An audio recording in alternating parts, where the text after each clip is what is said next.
I paid my parents' rent for years just to live in the apartment I furnished myself, until they forced my unemployed sister in and doubled my rent. What happened next, no one saw coming.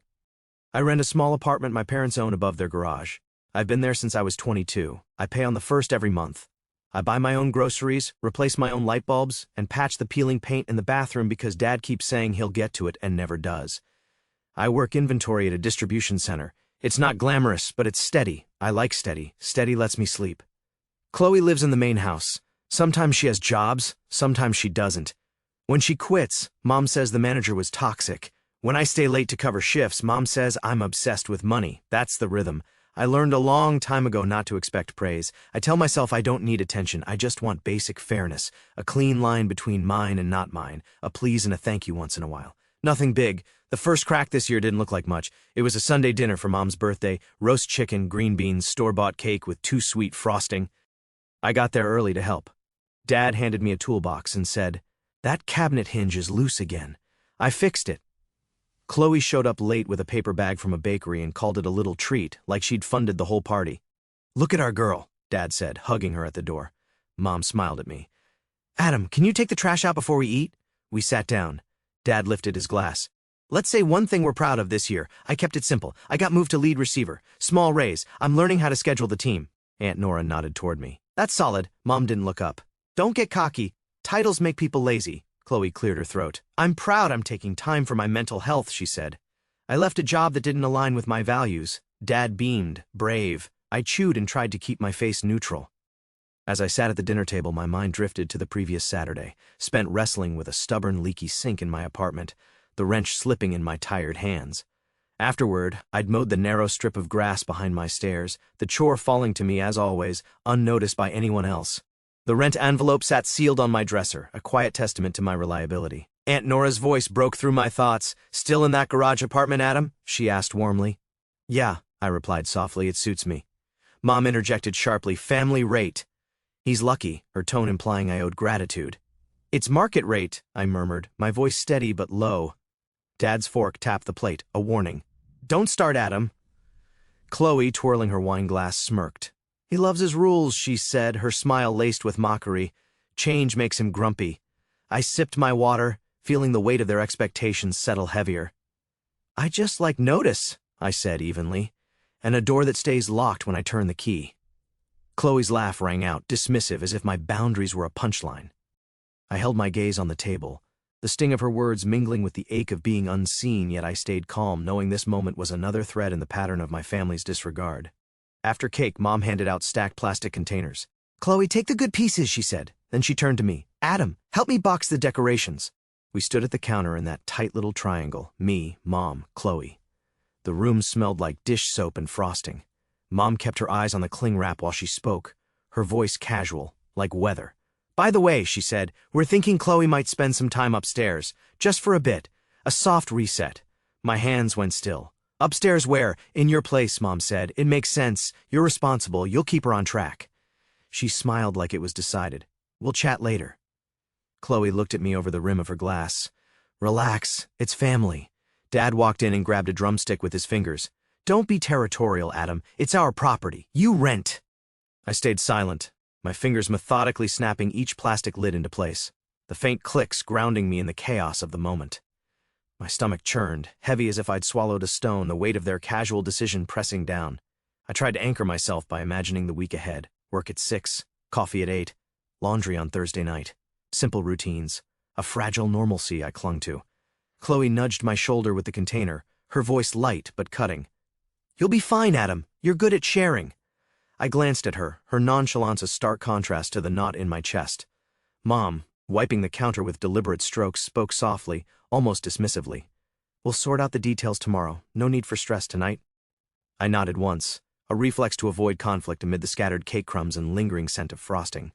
Carrying the trash bag to the bin, I tied it tightly, the act deliberate, final.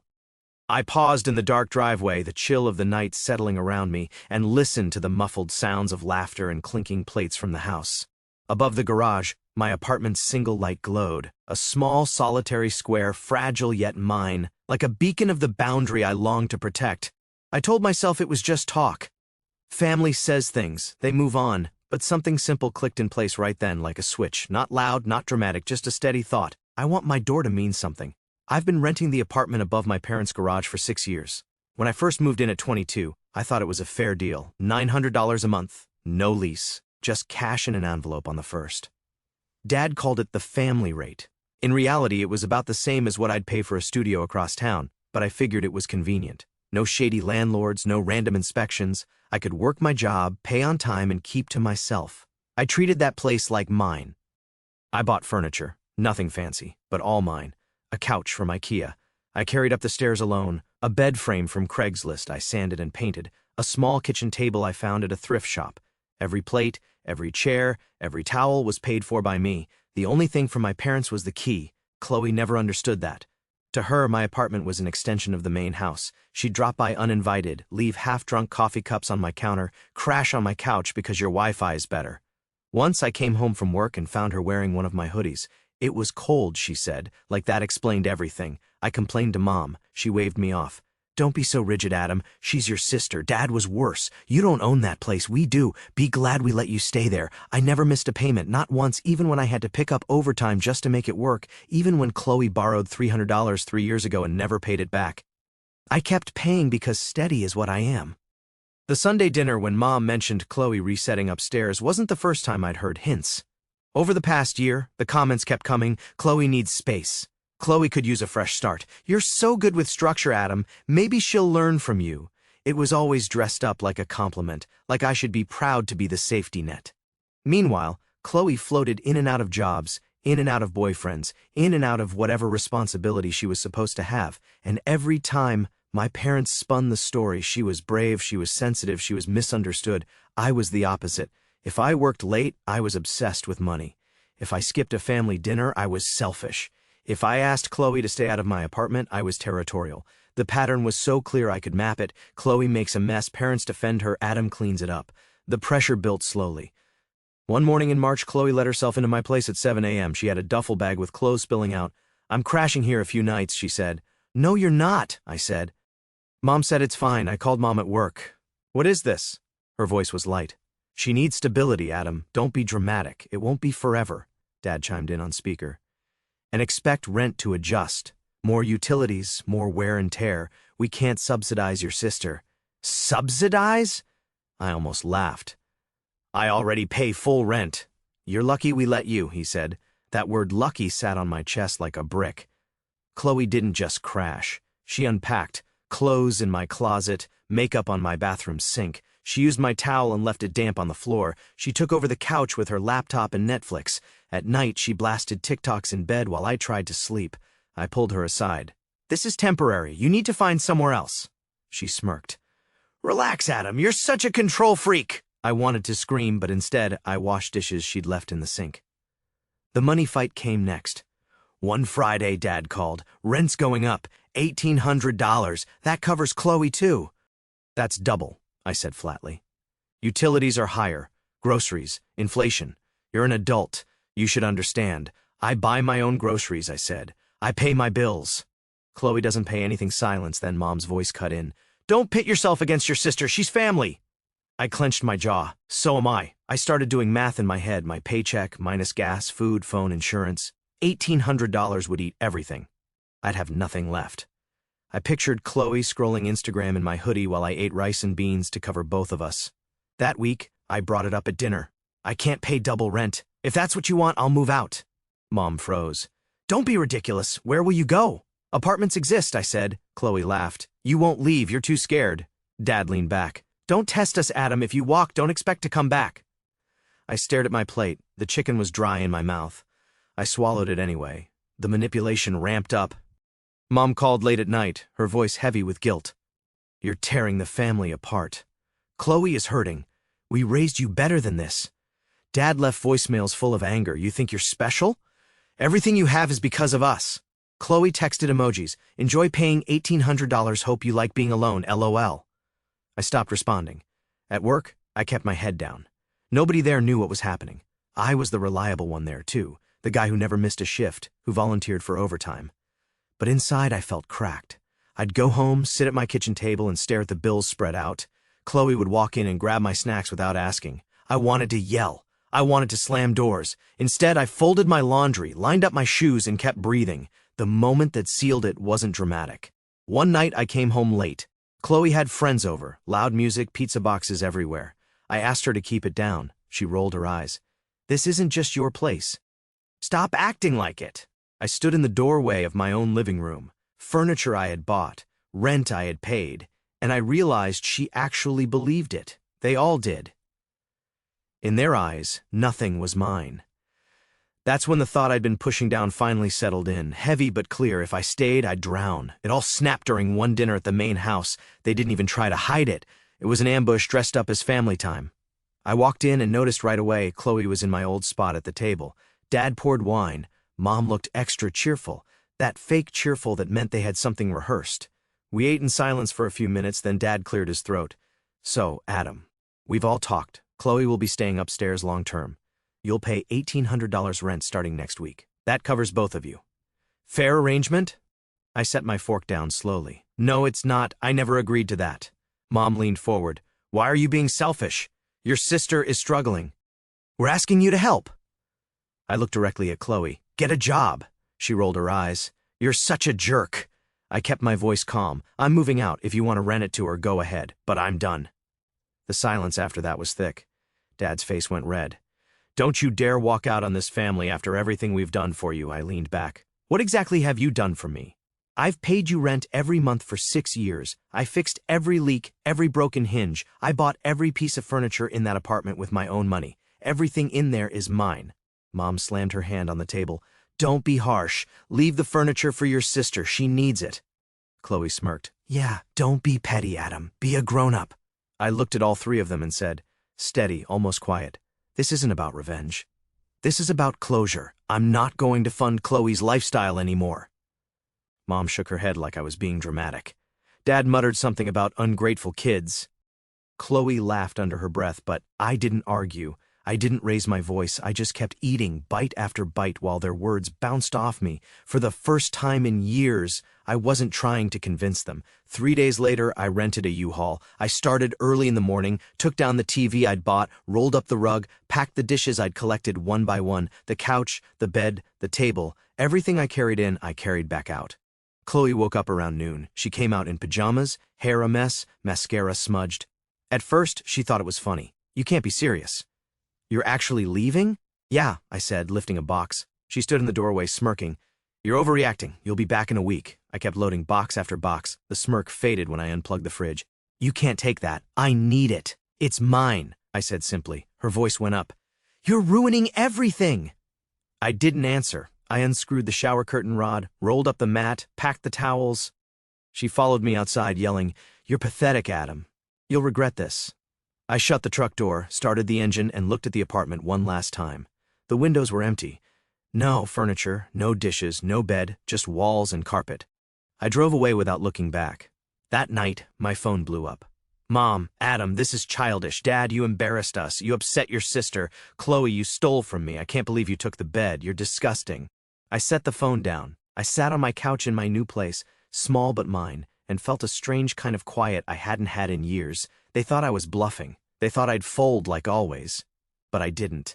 And for the first time, I realized I never had to again. The calls didn't stop for weeks. The first night after I moved out, my phone buzzed non-stop on the counter. 20 missed calls by midnight, 34 texts, 3 voicemails.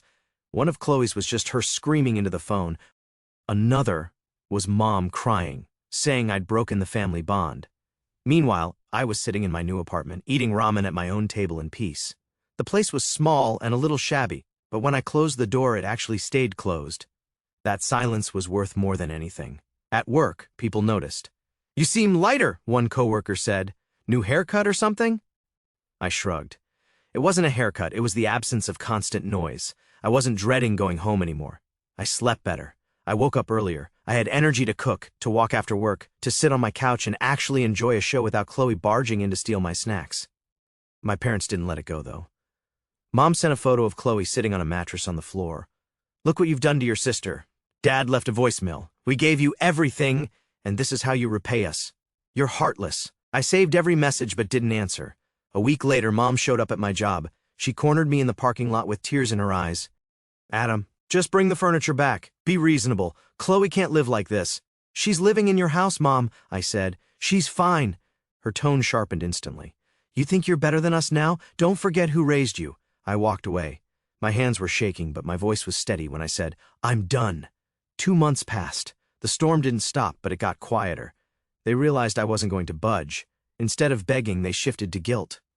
You won't have anyone when you're old. Family is forever, Adam. Don't throw it away. Apologize and we'll forgive you. The words forgive you made me laugh out loud in my kitchen. Forgive me for paying rent on time for 6 years, for buying every piece of furniture myself, for saying no once. I started to see the difference clearly. For years I thought I was the problem. Too rigid, too territorial, too obsessed with money. That's what they told me. But now that I was out, it was obvious the problem wasn't me wanting boundaries. The problem was them refusing to respect any. Every guilt-trip text, every angry voicemail, every accusation, they all sounded the same. We lost control of you and we don't like it. The last message came in April. Mom, we'll talk when you're ready to apologize. I stared at it for a while. Then I deleted the thread. There was nothing to apologize for. In my new place, I started building routines, Saturday mornings at the laundromat, grocery runs with my own list, quiet evenings where the only dishes in the sink were mine. I bought a cheap plant for the window and watched it grow. It was simple.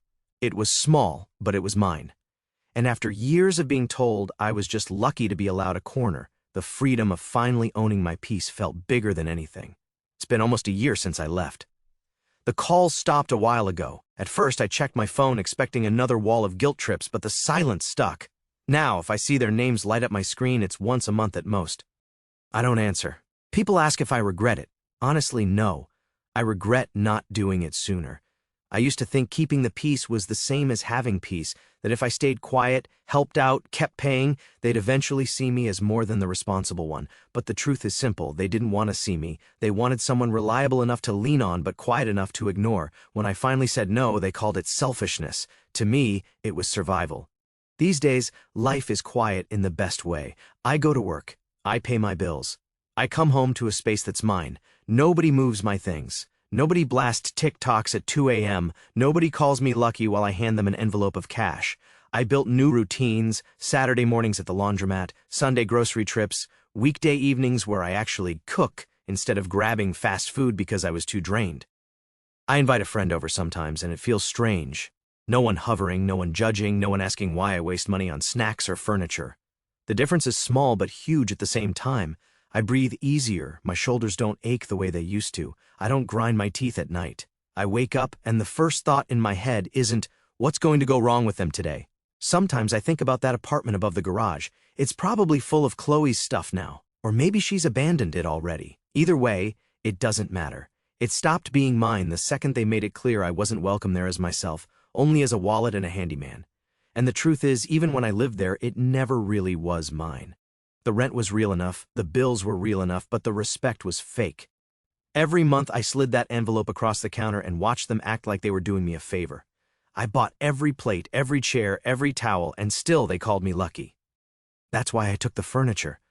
Not to hurt them, not to spite Chloe, but to remind myself every time I sit on this couch or eat at this table, I earned this. They can't rewrite it. My mom's last attempt was a text in April. Families always come back together. I didn't argue, but I knew the truth. Families don't always come back together. Some splits are permanent, and that's okay. Closure isn't a dramatic scene. It's not slamming the door or screaming, I'm done. It's quieter. It's not picking up the phone. It's deleting a text thread and feeling nothing. It's drinking coffee in the morning without a knot in your stomach. I used to think I needed their approval. Now I don't even want it. I don't need them to acknowledge what I did or what I gave. That chapter's closed. I'm not angry anymore. I thought I would be. I thought I'd replay every insult, every smirk, every guilt trip until it rotted me inside. But I'm not. Anger takes energy, and I finally get to spend my energy on myself. Instead of wondering why Chloe gets endless free passes, I spend time learning how to budget smarter, how to cook better, how to just live without walking on eggshells. Instead of chasing their forgiveness, I'm figuring out who I am without being the family's fallback plan. The peace isn't loud. It doesn't need to be. It's in the quiet hum of my fridge. It's in the plants on my windowsill that actually thrive because no one knocks them over. It's in the fact that when I turn the key in my lock, the only person who comes through that door is me. This isn't about revenge. This isn't even about them anymore. It's about me deciding I'll never let anyone, family or not, turn my effort into their entitlement again. I'm not lucky to have a space. I worked for it, I paid for it, and now, for the first time, I get to live in it without apology. That's my closure, and that's enough. But it's also a promise to myself, never again. Never again will I let someone tell me I owe them my peace just because we share a last name. Never again will I hand over what I've built to make someone else comfortable while I suffocate. I'm steady, yes. I'm reliable, but I'm not invisible anymore. And I'm done being convenient.